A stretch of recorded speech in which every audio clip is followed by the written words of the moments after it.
Hormuz প্রণালী বন্ধের হুমকির পরিপ্রেক্ষিতে ইরানকে এই সিদ্ধান্ত থেকে সরে আসতে চীনের প্রতি আহ্বান জানিয়েছে যুক্তরাষ্ট্র। 22 জুন ফক্স নিউজকে দেওয়া এক সাক্ষাৎকারে এই আহ্বান জানান মার্কিন পররাষ্ট্রমন্ত্রী মার্কো রুবিও। মার্কো রুবিও বলেন, যারা হরমুজ প্রণালী দিয়ে জ্বালানি পরিবহনের ওপর ব্যাপকভাবে নির্ভরশীল সেই চীন সরকারের প্রতি আমি আহ্বান জানাবো তারা যেন ইরানি কর্মকর্তাদের সঙ্গে যোগাযোগ করে এই বিষয়ে।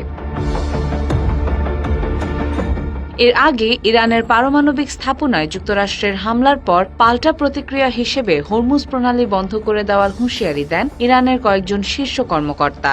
বিশ্বের গুরুত্বপূর্ণ জ্বালানি পরিবহন রুটগুলোর একটি এই প্রণালী, যার মাধ্যমে প্রতিদিন লাখ লাখ ব্যারেল তেল বিশ্ববাজারে পাঠানো হয়।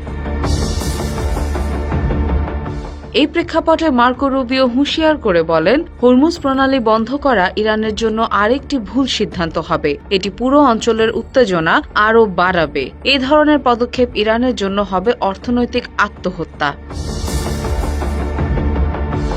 বিশ্লেষকরা মনে করছেন, ইরান যদি হরমুজ প্রণালী বন্ধের সিদ্ধান্ত বাস্তবায়ন করে তাহলে শুধু মধ্যপ্রাচ্য নয় বরং পুরো বৈশ্বিক জ্বালানি বাজারে ভয়াবহ সংকট দেখা দিতে পারে। এ অবস্থায় চীনের কূটনৈতিক হস্তক্ষেপ গুরুত্বপূর্ণ ভূমিকা রাখতে পারে।